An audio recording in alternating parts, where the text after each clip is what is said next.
오늘의 주요 뉴스입니다. 전국 대부분 지역에 폭염특보가 내려진 가운데 서울의 낮 최고 기온이 36.1도까지 올라 올 들어 가장 더운 날로 기록됐습니다. 본격적인 휴가철을 맞아 공항은 피서지로 향하는 여행객들로 북적였습니다. 밤 북서쪽 해상에서 발생한 제5호 태풍 송다가 서서히 올라오며 제주도에 붉은 빗줄기가 내리고 있습니다. 태풍이 한반도에 직접적인 영향을 미치진 않을 전망이지만 내일부터는 전국에 비가 내릴 것으로 예상돼 주의가 필요합니다. 국민의힘 내에서 비대위 체제 전환 목소리가 터져나오는 가운데 이에 따른 최고위원들의 사퇴 여부에 관심이 쏠리고 있습니다. 이재명 더불어민주당 의원은 김혜경 씨 법인카드 유용 관련 조사를 받던 참고인이 숨진 것을 두고 무당의 나라가 돼서 그런지 관계없는 일을 엮으려 한다며 결백을 주장했습니다. 강남 유흥주점에서 마약이 든 술을 마시다 숨진 사건과 관련해 당시 손님에게 마약을 판매한 일당 4명이 구속됐습니다. 법원은 도주 우려가 있다며 구속영장을 발부했고 경찰은 이들을 상대로 마약 유통 경로 등을 집중 조사할 방침입니다. 코로나19 재유행이 잠시 주춤하는 사이 위중증 환자와 사망자는 2달 만에 최다를 기록했습니다. 백신과 항체 회피 성질이 강한 BA.2.75 변이 바이러스 환자도 추가로 3명이 확인됐는데 이동량이 많은 휴가철이 변수가 될 수 있다는 분석도 나옵니다. 한미 국방장관이 미국에서 회담을 갖고 한미 연합훈련을 통합해 확대하고 9월에 고위급 확장 억제 전략 협의체를 개최하기로 합의했습니다. 북한의 입장을 대변하는 제1본 조선인 총연합회 기관지 조선신보는 한미연합훈련 수위에 따라 북한에서 상응 조치가 취해질 수 있다고 경고했습니다. 네, 여러분 안녕하십니까. 오늘 더위 다들 체감하셨을 겁니다. 서울은 36도, 가장 높았던 지역은 무려 38도까지 올라갔습니다. 올여름 들어 가장 더웠습니다. 여름 휴가도 본격적으로 시작되면서 해수욕장과 수영장으로 사람들이 몰렸습니다. 그러다 보니 도심은 텅 비었습니다. 첫 소식 강재문 기자가 전해드립니다. 뜨거운 햇볕 아래 분홍빛 파라솔이 모래사장을 가득 채웠습니다. 바닷가로 한달음에 달려가며 물놀이를 즐깁니다. 3년 만에 재개된 비대면 바다축제에 부산 해운대에만 피서객 30만 명이 몰렸습니다. 아버지가 휴가이시기도 하고 저희도 방학해서 놀러 왔거든요. 근데 이렇게 물놀이도 하고 모래놀이도 하고 기분이 좋아요. 수영장을 찾은 아이들은 물총 싸움에 여념이 없습니다. 옹기종기 모여 설레는 표정으로 한가득 물세례를 기다립니다. 너무 더운데 가족들과 함께 수영장에 와서 노니까 정말 재미있고 시원한 것 같아요. 무더운 날씨 폭염이 기승을 부리면서 시민들은 야외 활동을 피해 영화관을 찾기도 했습니다. 7말 8초, 최대의 휴가철에 시민들이 휴가지로 대거 떠나면서 평소 주말로 오면 차량이 꼬리에 꼬리를 물던 서울 광화문은 한산한 느낌까지 들었습니다. 오늘 나왔는데 이제 폭염특보도 나오고 너무 더워가지고 이제 실내로 왔어요. 에어컨 나오는 실내 위주로만. 서울은 한낮 기온이 최고 36.1도까지 오르며 올 들어 가장 더웠습니다. MBN 뉴스 강재묵입니다. 공항은 좀 더 멀리 떠나려는 사람들로 하루 종일 인산인해였습니다. 거리두기 없는 여름 휴가지만 아직 해외여행을 망설여서인지 코로나 이전보다 공항 이용객이 6만 명이나 늘었습니다. 내일도 상당히 붐빌 것으로 보입니다. 박규영 기자는 김포공항을 다녀왔습니다. 김포국제공항 국내선 출발장. 가벼운 복장을 한 여행객들의 들뜬 발걸음이 이어집니다. 엄마 아빠와 손을 잡고 여행을 떠나는 아이들은 출발 전부터 신이 났습니다. 거리두기가 해제된 후 맞은 첫 성수기에 공항은 예전의 활기를 완전히 되찾았습니다. 본격적인 휴가철이 시작되면서 많은 여행객들이 공항을 찾았는데요. 이렇게 발권소에는 긴 대기 행렬이 이어지기도 했습니다. 오랜만에 제주도에 나가게 돼서 기대가 되고 많이 설레기도 합니다. 바람 한번 쐬고 오려고 합니다. 코로나가 한 2년 정도 있다가 좀 풀려서 가족들이랑 여행을 휴가니까 한번 애들하고 한번 나와봤습니다. 이번 주말 김포국제공항을 이용하는 승객은 26만 명으로 코로나19 이전인 2019년 같은 기간보다 6만 명 넘게 늘었습니다. 2년 동안 억눌려있던 여행 수요가 조금 반영이 되지 않나 싶습니다. 국내선 이용객 수가 증가할 것으로 보이는 가운데 국내선 이용이 증가한 것은 해외여행 중 코로나 감염 시 한국 입국이 막히기 때문으로 보입니다. 해외에서 감염되면 비행기 탑승 전 PCR은 48시간, 신속 항원 검사는 24시간 안에 음성이 나와야 합니다. MBN 뉴스 박규원입니다. 그런데 휴가 가시는 분들 주의해야 할 것이 있습니다. 바로 태풍 송다입니다. 우리나라를 비껴간다고는 하지만 한라산에 이미 100mm 넘는 비를 뿌렸습니다. 모레까지 제주도와 남부 지역에 100에서 150mm의 많은 비가 올 것으로 보입니다. 강세영 기자입니다. 거친 파도가 몰려오다 돌과 부딪히며 부서집니다. 강한 비바람에 나무가 흔들리고 비를 피하려 쓴 우산이 뒤집힙니다. 제5호 태풍 송다가 북상하고 있습니다. 송다는 소형 태풍으로 현재 제주도 서남쪽 먼바다를 지나고 있습니다. 제주도를 직접 강타하진 않았지만 한라산에는 100mm가 넘는 비를 뿌렸습니다. 탐방로가 통제됐고 일부 항로는 여객선 운항이 중단됐습니다. 비가 오락가락 했었는데 비가 많이 올 때는 앞이 안 보일 정도였습니다. 송다의 영향으로 밤부터 남해안 지방도 비가 내릴 전망입니다. 송다는 제주도와 중국 상하이 사이 바다를 통과해 서서히 올라간 뒤 모레 새벽 열대 저압부로 변해 소멸할 것으로 예상됩니다. 제주도엔 모레까지 최대 150mm의 비가 내리고 전남과 경상권에도 최대 100mm의 비가 내리겠습니다. 지형 효과를 강하게 받는 제주도와 남해안 그리고 지리산 부근에는 매우 강하고 많은 비가 내리겠고 태풍의 영향으로 내일부터는 전국적으로 비가 내리겠습니다. 중부지방엔 모레까지 최대 80mm가 내릴 전망이고 특히 경기 북부와 경기 서해안엔 120mm의 많은 비가 예상돼 주의가 필요합니다. MBN 뉴스 강세현입니다. 정치권 소식 살펴보겠습니다. 국민의힘 지도체제를 둘러싼 내홍이 아직 탈출구를 찾지 못하고 있습니다. 배현진 최고위원의 사퇴와 초선 의원들의 비대위 요구. 하지만 비대위 전환에 반대하는 의견도 만만치 않습니다. 권성동 대행은 당내 여론 수렴에 나섰습니다. 노태영 기자가 보도합니다. 배현진 국민의힘 의원의 최고위원직 사퇴를 계기로 비상대책위원회 전환 요구가 표출되고 있습니다. 마땅히 책임져야 하고 끊어내야 할 것을 제때 끊어내지 않으면 더 큰 혼란이 초래된다고 생각합니다. 지도부의 일원의 한 사람으로서 책임지는 모습도 보여드려야 할 때라고 생각합니다.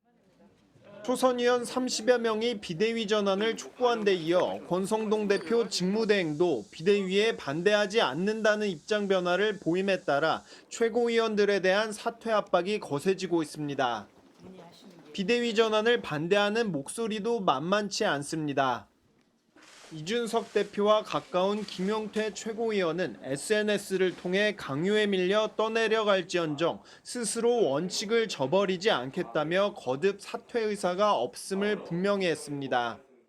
검수완박 강행 당시 민주당 민영배 의원의 꼼수 탈당과 같은 상황이 펼쳐지고 있다며 비대위로 전환하는 건 법과 원칙, 절차를 무시하는 것이라고 주장했습니다. 권성동 대행은 비대위 전환에 대한 당내 여론을 수렴한 뒤 의견을 밝힌다는 계획입니다. 국민의힘 당내에서 지도체제에 대한 원만한 협의가 이루어질지는 지켜봐야 할 것으로 보입니다. MBN 뉴스 노태현입니다. 얼마 전 김혜경 씨 법인카드 유용 의혹과 관련해 참고인이 숨진 바 있죠. 김혜경 씨의 수행비서 역할을 했던 이 의혹의 핵심 인물인 배모 씨가 최근 허위사실 공표 혐의로 경찰 조사를 받은 것으로 확인됐습니다. 경찰은 조만간 이 법인카드 유용 의혹에 대해서도 배 씨를 불러 직접 조사할 것으로 보입니다. 윤기란 기자입니다. 경찰은 최근 이재명 의원의 배우자 김혜경 씨의 법인카드 유용 의혹의 핵심 관계자인 배모 씨를 비공개로 불러 조사했습니다. 전 경기도청 총무과 5급 공무원인 배 씨는 김혜경 씨의 수행 비서 역할을 하며 이른바 법카 바꿔치기를 했다는 의혹의 당사자입니다. 배 씨는 지난 대선 과정에서 의혹이 사실이 아니라며 반박했는데 시민단체 등이 선거법상 허위사실 공표죄로 배 씨를 고발한 바 있습니다. 경찰은 우선 배 씨를 공직선거법 위반 고발 사건의 피의자 신분으로 불러 사실관계를 조사한 것으로 알려졌습니다. 법인카드 유용 혐의에 대해서도 곧 배 씨에 대한 피의자 신분 조사가 있을 전망입니다. 앞서 경찰은 법인카드 의혹과 더불어 관련된 사건에 대한 수사를 다음 달 중순 마무리 짓겠다고 못 박았습니다.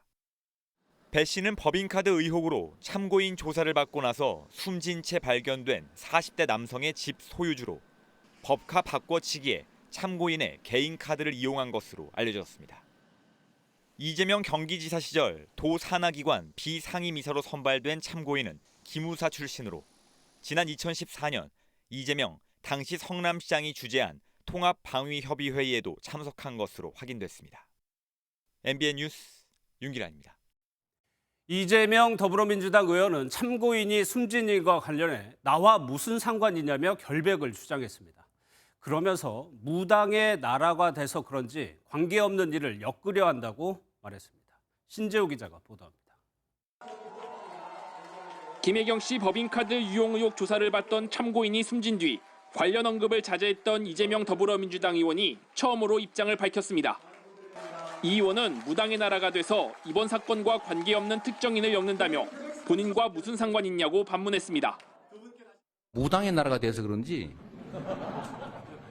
아무 관계도 없는 사람이 언론과 검찰이 나를 죽이려 한다 이러면서 돌아가신 분들이 있는데 그게 이재명과 무슨 상관이 있습니까? 권성동 국민의힘 대표 권한대행이 이 의원 의혹마다 의문의 죽음이 이어지고 있다고 지적한 것에 대해서도 주수를 언급하며 비판했습니다. 어떻게 그런 발상을 할 수가 있는지 의문스러운데 그런 것은 바람직하지 않는 그 악성 주술적 사고 이런 데 영향을 받던 게 아닌가. 이에 대해 박민영 국민의힘 대변인은 SNS를 통해 자신과 상관없는 일이라면서 엉뚱한 대통령과 나라를 탓하는 화법이 졸렬하기 그지없다고 비판했습니다. MBN 뉴스 신재우입니다.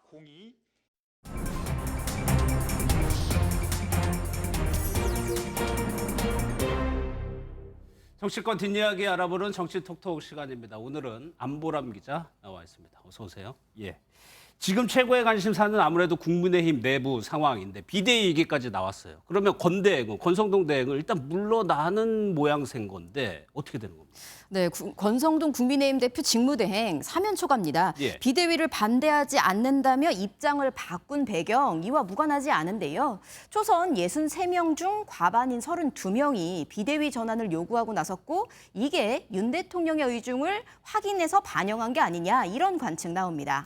윤석열 대통령의 의중이요? 대통령의 의중은 권 대행에 힘을 실어주는 거 아니었습니까? 네, 그제 윤 대통령을 만났던 권 직무대행, 윤 대통령이 며칠 고생했다 이렇게 말을 했다는 예. 얘기 슬쩍 전했습니다. 문자 파동에도 윤 대통령이 권 대행에게 힘을 실어줬구나 이런 해석 나왔는데 그렇지 않았다는 겁니다. 관련해서 여권 쪽 취재를 해보니까 그런 얘기가 뉴스에 나왔다는 것 자체에 대해 대통령실에선 굉장히 불편해했다 이런 얘기 전했습니다. 대통령실에서 불편해했다. 그러면 남은 방법은 비대위로 넘어가는 방법일 텐데 이것도 그렇게 간단하지가 않다면서요? 네, 그렇습니다. 국민의힘 당원에는 당대표 거리시 또는 최고위 기능 상실 등 당내 비상 상황이 발생할 경우 비대위를 둘 수 있다 이렇게 돼 있는데요. 국민의힘은 이미 이준석 대표의 부재 거리가 아닌 사고로 규정했습니다. 요건 충족이 안 되는 거고요. 다음 최고위 기능 상실은 해석이 엇갈립니다. 과반 사퇴면 기능 상실이냐 아니면 모두 사퇴해야 하는 거냐 이런 부분인데요. 권 직무대행 7명 중 4명이 사퇴하면 요건이 된다 이러면서 과반 사퇴에 무게를 싣고 있습니다. 예. 그런데 또 그런 얘기를 하더라고요. 비대위를 만약에 구성을 하더라도 이 비대위원장과 비대위원을 이준석 대표가 임명할 수 있다는 건데 이건 무슨 말입니까? 네, 다시 한번 국민의힘 당원 당규 봐야 될 것 같은데요. 예. 국민의힘 당원 당규는 당대표 또는 권한대행이 비대위원장을 임명해야 한다 이렇게 돼 있습니다. 그런데 권성동 원내대표 직무대행입니다. 그렇죠. 이렇게 되면 이준석 대표가 비대위원장을 임명하는 상황까지 올 수 있다는 해석이 권대행 쪽에서 나오고 있습니다. 결국 당원 당규를 바꿔야 한다는 얘기인데 쉬운 일은 아닙니다. 예. 장제원 의원도 어떤 생각을 하고 있는지 궁금한데 아직까지 입장은 안 내고 있어요. 민주당 얘기로 좀 넘어가겠습니다. 예비 경선 끝나고 원래 경선의 순위 같은 거 발표 안 하는데 2등을 본인들이 했다라고 이제 후보들이 주장을 하고 있네요. 네, 그렇습니다. 이재명 의원이 1위로 통과했다. 여기에는 사실 이견이 없는 상황입니다. 그런데 역시 결과로 확인되진 않았고요. 득표율을 공개하지 않았기 때문인데 그래서인지 컷오프를 통과한 강훈식, 박용진 두 의원 서로 자신이 2위다 이렇게 주장하고 있습니다. 제가 2등입니다. 의원 없으면 저는 반대로 여론조사를 넘지 못했을 겁니다. 제가 중앙위원회에서 많이 이겼기 때문에 표를 세다가 이거 내가 잘못 세고 있는 거 아닌가 싶을 정도로 돼서 상당히 많은 표가 나왔을 거다.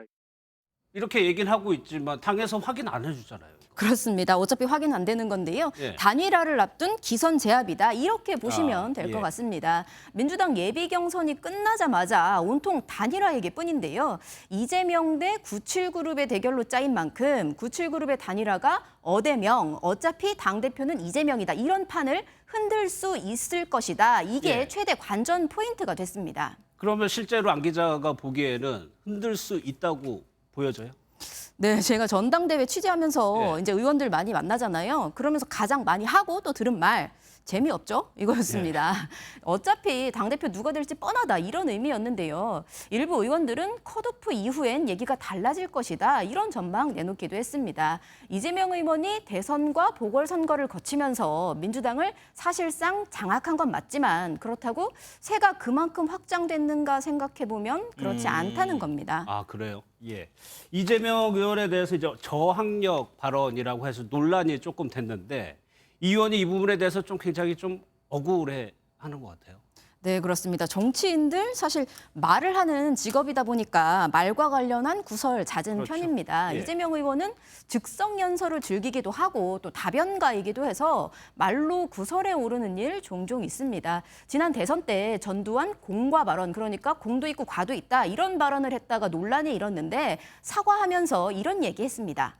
결론적으로는 결코 용서할 수 없는 역사적 죄이다 이렇게 말씀을 드렸는데 그중 일부만 똑 떼가지고 정치적 공격을 하는 건 결코 바람직하지 않다 이렇게 생각이 됩니다.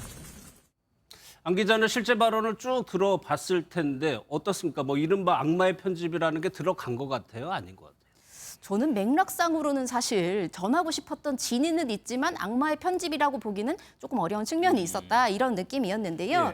지금 이재명 의원 언론을 자주 기울어진 운동장에 비유하면서 억울함을 토론하고 있습니다. 전당대회를 앞두고 자신의 지지층을 겨냥한 발언 내놓는 것으로 보입니다. 앞서 말씀드렸지만 단일화 등 변수들을 고려하면 이재명 의원 입장에서도 최대한 지지층을 결집할 필요가 있는 겁니다. 알겠습니다. 지금까지 정치부 안보람 기자였습니다. 잘 들었습니다. 네, 다음 소식입니다. 얼마 전 강남의 유흥주점에서 마약이 든 술을 마시고 종업원과 손님이 숨지는 사건이 있었죠. 숨진 손님에게 마약을 판매한 일당 4명이 구속됐습니다. 경찰은 이들이 갖고 있던 수천 명 투약 분량의 마약 출처도 추적하고 있습니다. 길기범 기자입니다. 검은 반팔을 입은 백발 남성이 경찰관들에게 이끌려 법원으로 들어갑니다. 포승줄에 묶인 3명도 남성을 뒤따라 함께 법정으로 향합니다. 서울 강남의 한 유흥주점에서 마약이 든 술을 마시다 숨진 손님에게 마약을 판매한 혐의를 받는 마약 유통 일당 4명이 구속 전 피의자 신문을 받으러 법원에 출석했습니다. 숨진 남성이랑 무슨 관계이신가요? 남자들 몇 명한테 팔았나요? 경찰은 숨진 20대 손님의 차량 안에서 2천여 명이 투약할 수 있는 필로폰을 발견했고 공급책을 추적해왔습니다. 관련자 진술과 통화 내역, 계좌 거래 내역 등을 통해 유통 경로를 특정한 경찰은 유통 일당 4명과 마약 구매자 등 총 6명을 검거했습니다. 검거 과정에서 4천여 명이 투약할 수 있는 필로폰 추정 물질 120g을 포함해 대마, 엑스터시 등 다량의 마약 추정 물질도 압수했습니다. 경찰은 유통책 4명에 대해 구속영장을 신청했고 법원은 도주 우려가 있다며 4명 모두에 대해 구속영장을 발부했습니다. 경찰은 구속된 일당을 상대로 마약을 어디서 들여왔는지 또 다른 공급책은 없는지 등 유통 경로에 수사력을 집중하고 있습니다. MBN 뉴스 길기범입니다. 미국으로 밀입국하려던 멕시코 이민자 400여 명이 트레일러에 갇혀서 목숨을 잃을 뻔한 일이 벌어졌습니다. 트레일러 속에 산소가 부족해지자 죽을 힘을 다해서 지붕을 뚫었고 간신히 탈출해서 목숨을 건졌다고 합니다. 가경호 기자입니다. 수십 명의 이민자들이 군인들의 안내를 받으며 버스에 옮겨 탑니다. 이민자 중 일부는 발목을 심하게 다친 듯 붕대를 감은 채 부축을 받습니다. 현지 시각으로 27일 미국으로 밀입국하려던 이민자 400여 명이 트레일러 짐칸에 갇혀 목숨을 잃을 뻔한 일이 벌어졌습니다. 미국 남부의 국경으로 향하던 이들은 어느 순간 고속도로 한복판에 방치됐습니다. 좁은 공간에 갇혀 산소가 부족해진 이들은 온 힘을 다해 지붕을 뚫었고 인근 주민들의 도움을 받아 당국에 구조될 수 있었습니다. 숨진 사람 없이 94명이 구조됐으며 나머지 300여 명은 추방을 우려해 도망친 것으로 보입니다. Refieren que eran alrededor de 400 inmigrantes que venían en el tráiler y al sentir asfixia empezaron a romper la parte de arriba. 당국은 밀입국 알선업자들이 돈만 챙긴 채 이민자들을 도로에 내버려둔 것으로 보고 있습니다. 지난달 27일에도 미국 텍사스주에서 트레일러에 갇혀 이민자 53명이 숨지는 등 밀입국자들이 목숨을 잃는 사고가 끊이지 않고 있습니다. 외신에 따르면 국경을 넘다 숨진 이민자는 올해만 340명이며 지난해 1월 바이든 정부 출범 이후 1000명이 넘는 것으로 전해집니다. MBN 뉴스 강용호입니다. 코로나19 위중증 환자와 사망자 수가 2달 만에 최다를 기록했습니다. 여기에 또 한 가지 우려스러운 것은 전파력이 강한 BA.2.75 변이 바이러스 감염자가 추가로 확인됐다는 겁니다. 본격적인 휴가철과 맞물리면서 확산세가 더욱더 커질 수 있다는 분석 나오고 있습니다. 조동욱 기자입니다. 코로나19 신규 확진자는 8만 2천 명으로 어제보다 약 3천 명가량 줄었습니다.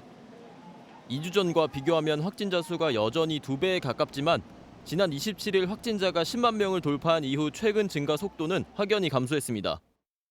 최근 증가세도 다소 둔화되어 이보다 낮은 20만 명 수준의 정점이 예상보다 조기에 형성될 가능성도 제기되고 있습니다. 문제는 위중증 환자와 사망자 수입니다. 위중증 242명, 사망자 35명은 지난 5월 말 이후 약 2달 사이 최다 수치입니다.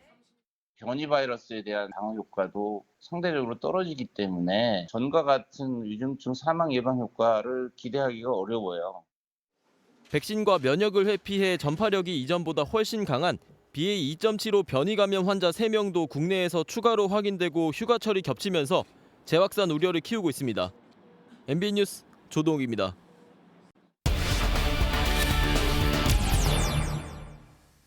네, 코로나 확산세는 주춤하지만 여름 휴가가 변수입니다. BA.2.75도 그렇고요. 사회정책부 전남주 기자 나와 있습니다. 어서 오세요. 우려했던 것보다는 전파력이 조금 감염 속도 늦은 것 같지만 또 확진자 나왔습니다. BA.2.75요. 네, 그렇습니다. BA.2.75의 추가 감염자는 모두 한국에 거주하는 우리 국민입니다. 방역당국은 현재 역학조사를 진행 중인데요. 한 명은 인천에 거주하는 20대로 지난 23일 인도에서 입국한 뒤 25일 확진됐습니다. 다른 10대 남성 2명은 지난 25일 베트남에서 입국해 당일 확진 판정을 받았습니다. 이 3명 모두 현재 가벼운 증상을 보여서 재택 치료 중입니다. 예, 앞서 리포트에서 봤지만 지금이 휴가철이라 걱정인 건데 정 기자가 앞서 2번의 여름 휴가철 확진자 추이 한번 비교해 봤죠. 네, 어땠습니까? 그렇습니다. 네, 흔히 7말 8초라고 해서 7월 마지막 주와 8월 첫째 주에 휴가를 많이 가죠. 해당 기간을 전후로 확진자 증가폭을 비교해 봤습니다. 예. 네. 코로나 발생 첫 해인 2020년의 경우 휴가 직전 주와 휴가 끝난 직후 주 일주일간 하루 평균 확진자 수를 비교해 보니 54.4명에서 68.1명으로 20% 정도 늘어났고요. 2주 뒤인 8월 넷째 주에는 하루 평균 280.4명으로 휴가 직전 주와 비교하면 무려 80% 넘게 폭증했습니다. 또 지난해의 경우 휴가 직전 주와 직후 일주일 평균 확진자 수를 비교해 보니까 15% 이상 늘어난 것으로 확인됐습니다. 지금은 거리 두기가 풀렸죠. 하지만 백신 접종률은 높고요. 이런 상반된 요인이 있긴 하지만 이동량이 늘어난 만큼 휴가 기간 이후의 확진자 수는 아무래도 늘어날 것으로 보입니다. 예, 이 부분을 대비를 하고 있어야 될 것 같아요. 원숭이 두창 이야기로 좀 넘어가 보겠습니다. 유럽에서 처음으로 사망자가 나왔어요. 네, 그렇습니다. 나라는 스페인이고요. 예. 네, 스페인 보건부가 유럽에서 최초로 원숭이 두창 환자가 사망했다고 발표했습니다. 스페인 방역 당국은 사망자에 대한 신원이나 치료 경위 등 관련 내용은 전혀 언급하지 않았습니다. 다만 스페인 영내에서 발병한 원숭이 두창 감염자가 4,300명에 육박한다고 설명했습니다. 예, 원숭이 두창의 치명률이 워낙 높아가지고 저희가 계속 주목을 하고 있는 건데 아프리카하고 다른 나라는 좀 분리해서 봐야 한다 이런 지적도 있더라고요. 네, 그렇습니다. 세계보건기구 WHO는 원숭이 두창에 감염된 사람 중에 사망에 이른 비율은 1에서 10% 정도라고 밝혔습니다. 코로나19의 국가별 치명률이 0.1%에서 5.5%라는 점을 고려하면 상당히 높은 수치입니다. 하지만 원숭이 두창의 치명률은 특수성을 고려해야 한다는 의견도 있습니다. 중앙 아프리카에서 원숭이 두창 감염자 가운데 10%가 사망한 사례가 있었는데 중증 환자를 치료할 능력이 부족하거나 또 현지의 열악한 의료 환경 등 현지 사정을 따져봐야 한다는 거죠. 예, 여름 휴가로 베트남 많이 생각하시는 분들 많을 텐데 코로나 때 국경도 막고 상당히 방역을 강력하게 했는데 원숭이 두창 때도 좀 강력한 조치를 꺼내 들었습니다. 네, 그렇습니다. 예, 베트남이 원숭이 두창 유입에 대비해서 감염 의심자도 격리 조치하기로 했습니다. WHO가 공중보건 비상사태를 선언한 지 일주일 만에 나온 조치입니다. 예, 확진자 전망이 점점 줄고 있긴 하지만은 여전히 주의를 해야 됩니다. 전남주 기자였습니다. 네, 뉴스 이어갑니다. 한미 국방장관이 미국 워싱턴에서 회담을 갖고 한미 연합훈련을 통합해 확대하기로 했습니다. 가까운 시일 내에 고위급 확장 억제 전략 협의체도 개최하기로 했습니다. 워싱턴에서 최중락 특파원입니다. 이종석 국방장관이 미국 워싱턴 펜타곤을 찾아 오스틴 미 국방장관과 만났습니다. 지난달 싱가포르에서 열린 아시아 안보회의 이후 50여일 만입니다. 한미 국방장관은 북한의 위협이 클수록 한미 동맹이 강화될 수밖에 없다는 데 공감대를 형성했습니다. But our alliance remains resolute and ready in the face of these dangerous and destabilizing actions. 북한의 위협이 크면 클수록 도발이 있으면 있을수록 우리 한미 동맹 관계는 더욱더 공고해 줄 수밖에 없다는 그런 것이 아닐까 하는 생각이 듭니다. 특히 북한의 핵 위협이 커진 상황에서 미국의 한국에 대한 해구산을 강화하는 고위급 확장 전략 협의체를 가까운 시일 내에 개최하기로 합의했습니다. 정부 관계자는 한미 양국이 9월에 협의체를 가동하는 데 의견을 모았다고 설명했습니다. 올 후반기 한미 연합 연습을 을지 연습과 통합해 확대하고 핵 항모나 전략 폭격기 같은 미국의 핵 탑재 전략 자산을 운용하기 위한 연습도 조만간 할 예정이라고 국방부는 밝혔습니다. 미국 국방부는 별도 보도자료에서 양국 국방장관이 한미일 3자 협력의 중요성에 대해서도 공감했다고 전했습니다. 어느 때보다 북핵 위협이 커진 가운데 이뤄진 한미 국방장관 회담은 한미 동맹의 전략적 중요성을 강조하며 이를 위한 토대를 마련했다는 평가입니다. 워싱턴에서 MBN 뉴스 최중락입니다. 북한의 입장을 대변하는 제1본 조선인 총연합회 기관지 조선신보는 오늘자 기사에서 다음 달 한미 연합훈련의 수위에 따라 북한의 상응 조치가 달라질 수 있다고 경고했습니다. 조선신보는 상대가 감행한 도발의 강도, 대결의 수위에 따라 그에 비례한 상응 조치가 취해질 수 있다고 밝혔습니다. 미 우주 탐사 기업 스페이스X의 발사체 팰컨 9입니다. 이 팰컨 9은 며칠 뒤 우리나라 최초의 달 탐사선 다누리를 싣고 우주로 갑니다. 다누리를 쏘아 올릴 스페이스X는 현재 세계 최대의 민간 우주 기업이지만 이렇게 성장하는 데는 많은 시간이 걸렸습니다. 2002년에 설립하고 상용 우주선을 처음으로 발사하기까지 10년. 그 긴 시간을 버틸 수 있었던 건 미 항공우주국 나사 덕분이었습니다. 대형 계약을 통해 2006년에 이어 2008년에는 16억 달러, 우리 돈으로 1조 7천억 원을 지원했습니다. 최근 우리 정부도 제2의 스페이스X를 만들겠다며 민간 기업이 우주 산업을 이끄는 뉴스페이스를 선언했습니다. 이를 두고 현장에선 과거 나사가 그랬듯이 우리 정부의 체계적이고 중장기적인 지원을 호소하고 있습니다. 그 목소리를 민경현 기자가 전해드립니다. 지난 2015년 초소형 위성 전문 스타트업을 설립한 박재필 대표. 지금은 누리호 사업에도 참여했을 정도로 회사가 성장했지만 창업 초반에는 거의 매일 돈 걱정을 해야 했습니다. 아직까지는 정부 주도 그리고 대기업 주도로 많이 진행을 하고 있는 것 같거든요. 지원 정책 자체가 이제 우주 산업에서 산업들이 이제 만들어지고 성장하는 사이클을 좀 많이 못 따라간다고. 우주 산업은 다른 산업에 비해 초기 투입 비용은 많이 들고 실질적인 수익이 날 때까지의 시간은 오래 걸릴 수밖에 없습니다. 하지만 지금도 국내 우주 산업 정책은 다른 산업과 마찬가지로 창업 초기 지원에만 한정돼 있고 중장기적으로 버틸 수 있는 지원책이 부족하다는 지적입니다. 우주에 대한 이해가 아직 적으니까 마치 바이오처럼 전용 펀드가 있지는 않아요. 그래서 그런 것들이 좀 생겼으면 더 많은 도움이 될 것 같고요. 아직 민간 우주 산업 성숙도가 낮은 우리로선 세부적인 기술을 개발, 운용하는 것은 기업이, 큰 방향을 정하고 지원을 해주는 건 정부가 담당하는 투트랙 전략이 필요합니다. 그 융통성을 가지고 운영하는 것, 개발하는 과정은 산업체가 하게끔 해줘야 되겠죠. 그러면 정부는 확고한 목표를 세워야 돼요. 전체적인 돈은, 자금 지원은 정부가 해줄 수밖에 없는 거죠. 제2의 스페이스X, 실패해도 다시 일어설 수 있는 환경에서 나온다는 조언입니다. MBN 뉴스 민경영입니다. 무더위에 열대야까지 극성인 요즘 기능성 소재인 냉감 제품이 인기입니다. 냉감 침구, 또 냉감 의류까지 이 피부에 닿으면 시원한 느낌을 줘서 많은 분들이 찾고 있는데요. 어떤 원리로 시원함을 주고 또 올바른 사용법은 무엇인지 김도형 기자가 전해드립니다. 복합 쇼핑몰의 한 침구 매장입니다. 여기저기 냉감이란 문구가 걸려 있습니다. 냉감 침구는 열 전도율이 높은 섬유가 몸의 열을 빠르게 빼앗으면서 시원함을 느끼게 합니다. 눈에 보이지 않는 작은 구멍으로 땀을 흡수해 내보내는 섬유도 쓰입니다.